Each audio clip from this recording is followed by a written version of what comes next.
Good morning, Butiki. Kawawang Butiki, naghihintay ng almusal. Tawagin mo mami mo. Almusal! Almusal! Huwag mo nang hawakan kasi. Kinukuha mo pa kasi. Tignan mo guys yung kamay niya. Oh. Ang kulit ni Pepper, no? Kulit ni Pepper. Ha? Tinitignan niya yung mga aso guys na naghaharutan. Yan o, yung dalawang yan o. Yan. Yan, inuhaw sa kalokohan. Huwag mo na abutin. Huwag mo na abutin yung aswang na yan.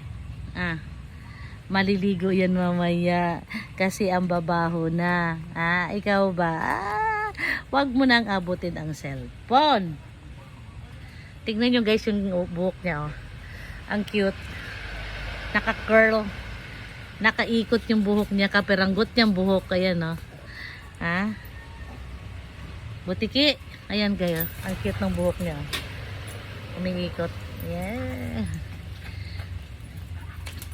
Tinitignan niya yung dalawang maharot. Oh. Ayan, di ba? Ang liit-liit ni Pepper. Tapos itong malaking dagol.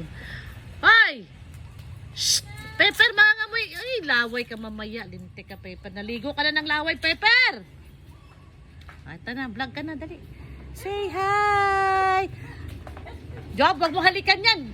Puro laway ni EJ. Puro laway ka daw. Puro laway. Oo. Visit. Hindi siya makapag-concentrate mag-vlog guys kasi natutuwa siya sa mga asong naghaharutan. Umupo muna ako guys kasi hinihintay ko yung umiikot kong washing machine para masampay. See you later guys. Bye!